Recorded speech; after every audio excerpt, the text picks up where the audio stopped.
Halo, assalamualaikum warahmatullahi wabarakatuh. Ketemu lagi bersama saya Ranu. Hari ini saya akan bahas tentang transaksi melalui Knet. Uh, kita bisa dropship melalui Knet. Jadi saya akan melakukan tutorial bagaimana sih cara melakukan dropship transaksi melalui Knet. Oke, yang pertama kita cari dulu produknya. Contoh misalnya ya, misalnya langsung aja kita klik produk andalannya Keling ya, Io Nano. Misalnya saja kita pilih yang ini, kita klik oke. Nah, setelah klik itemnya, ini dia akan muncul harganya di sini. Kemudian klik lagi. Ini adalah halaman pengiriman. Di halaman pengiriman ini nanti sistem pengirimannya bagaimana. Kemudian di bagian kanan ini ada detail barang yang akan kita beli. Nah, di sini ada jumlah. Kemudian di sini yang paling pojok ini adalah cancel ya. Jadi kalau misalnya ada barang yang nggak jadi dibeli, ini bisa di cancel melalui klik button ini. Klik. Oke, langsung aja ya kita praktekkan. Misalnya di sini kalau misalnya ini ada dua ya pilihannya. Di sini ada diambil stokis sama dikirim ke alamat. Nah, kalau misalnya tempat tinggal rumah teman-teman itu dekat sama stokis, itu bisa pakai pilihan yang ini yang diambil di stokis supaya nggak kena biaya ongkos kirim gitu ya. Tapi misalnya kalau kita mau membelikan atau kita belanja buat customer atau pembeli yang wilayahnya itu di luar wilayah kita, ya lebih baik ini aja dikirim ke alamat. Oke, misalnya kita kirim ke alamat. Nah, nanti kalau misalnya teman-teman melakukan pemesanan untuk customer, itu bisa pilih ini, tambah alamat baru ya. Nah, nanti ini misalnya kita klik ya. Nah, ini nanti diisi ya, nama penerimanya siapa, nomor telepon, ini semuanya diisi harus lengkap.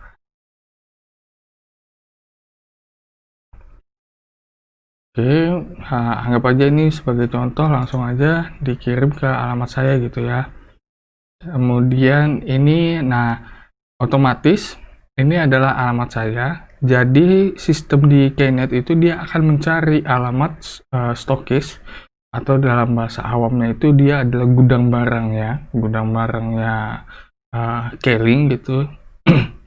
Nah, dia akan cari tempat terdekat dari kita. Nah, kalau di sini kan, kalau saya kan Malang gitu ya. Nih, jadi dia akan cari ini Kabupaten Malang. Oke. Misalnya pilih Kabupaten Malang. Nah, ini kita pilih ekspedisinya. Nah, di sini ada banyak ekspedisi, tapi yang bisa melakukan COD itu teman-teman itu cuma dua ya, SAP sama RPX. Nah, kalau misalnya kita klik SAP ini, dia akan muncul nih tipe pengirimannya COD. Sama RPX juga kayak gitu. Nah, itu dia muncul COD. Nah, misalnya aja, oke, yang pertama kita praktek gimana ya kalau mau melakukan transaksi melalui COD. Misalnya pilih ekspedisi, kemudian COD, estimasinya diisi. Lanjutkan. Nah, teman-teman perhatikan di sini ya, ini ada ketentuan untuk COD. Jadi tadi sebelumnya tadi kan ada teman-teman mengisikan data customernya. Nah, itu pastikan nomor HP-nya itu nomor utama yang bisa dihubungi ya. Nanti dari pihak Keling akan menghubungi nomor itu bahwa si customer itu bersedia untuk melakukan transaksi menggunakan sistem COD.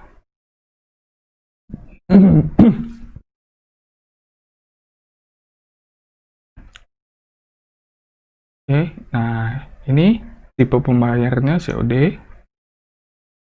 Nah, ini pilih harganya. Kalau misalnya konsumen teman-teman itu bukan member, jadi harganya adalah harga konsumen. Pilih harganya. Kemudian di sini biaya kirim ditanggung penjual atau tidak. Nah, ini kalau misalnya kita isi ya, jadi ini nanti biaya pengiriman 11.000 ini di sini itu kita yang tanggung. Nah, ini kan keuntungan kita ada di sini ya. Ini kan keuntungan kita. Nah, ini dipotong dari ongkos kirim 11.000. Ini fungsinya, teman-teman, kalau misalnya biaya kirim ditanggung penjual ini bisa kita pakai kalau misalnya teman-teman itu mau mengadakan promo free ongkir gitu ya. Kalau misalnya promo free ongkir, jadi kita bisa pilih ini. Jadi kita yang tanggung biaya pengirimannya. Udah kayak gini aja. Kalau ini udah, nanti klik proses pembayaran ini, nanti akan ada SMS notifikasi yang akan masuk ke nomor yang tadi udah dimasukkan di awal pengisian data tadi. Udah selesai beres. Nanti nomor tersebut akan dihubungi sama pihak Kylink. Selanjutnya kita akan melakukan transaksi yang non COD gitu ya. Jadi sudah ada customer yang udah transfer uangnya ke kita, atau misalnya ada yang datang ke rumah, jadi kita yang melakukan transaksi, jadi kita terima uang tunai. Ini caranya, jadi ini yang non COD ya. Sama di awal ini dikirim ke alamat mana. Kalau misalnya alamat baru, isi aja alamatnya, alamat di mana gitu. Ini contoh di alamat saya. Kemudian pilih juga stokisnya. Oh iya teman-teman, saya lupa ini. SAP sama RPX itu dia akan menyediakan fitur COD ya. Tapi balik lagi, ini SAP dan RPX itu punya wilayah-wilayah tertentu yang tidak mereka cover untuk melakukan tipe pengiriman COD. Jadi itu sepenuhnya adalah kebijakan dari ekspedisinya. Jadi teman-teman nanti bisa coba aja ini RPX dan SAP. Kalau misalnya ada pilihan COD berarti bisa. Tapi kalau misalnya COD-nya nggak muncul, berarti SAP atau RPX-nya itu tidak mengcover wilayah yang dituju sama teman-teman gitu ya. Nah, ini kita misalnya yang non COD. Ini non COD berarti ya reguler gitu ya. 4.000, klik lanjutkan. Nah, jadi metode pembayarannya di sini ini ada banyak. Ada ATM transfer, link aja kayak wallet, ePay, credit card, Mandiri, BCA, BRI. Nah, ini nanti setiap pembayaran ini nanti kita dikasih virtual account ya, teman-teman. Nanti pembayarannya melalui virtual account. Contoh aja nih, kita pilih BCA. Jadi ini udah, oke, udah. Proses lanjut. Ini adalah previewnya. Nah, perhatikan teman-teman di sini, ini adalah total pembelanjaan kita. Oke, pembelanjaan kita.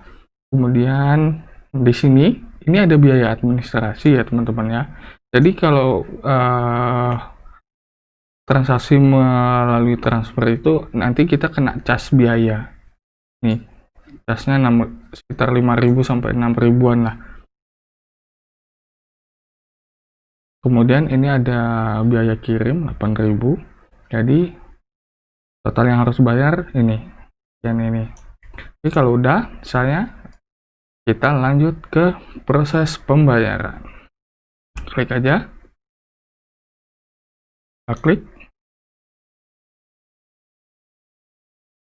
pembayaran Anda belum selesai, ya kan belum ditransfer ya uangnya. Nah, ini total yang harus dibayar, perhatikan ini.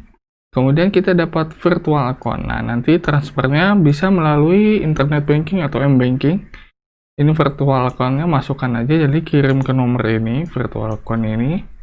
Dan jangan lupa dimasukkan di sini email, nanti ada konfirmasi lewat email. Udah, gitu aja, selesai. Simple ya. Jadi itu tadi tutorial melakukan transaksi melalui Knet dengan metode COD ataupun transfer. Sesimpel itu aja teman-teman, tapi kalau misalnya teman-teman masih ada yang bingung, ada yang mau ditanyakan, silahkan aja langsung komen aja di bawah, nanti saya akan bantu jawab sesuai dengan kemampuan saya. Gitu aja ya teman-teman. Assalamualaikum warahmatullahi wabarakatuh.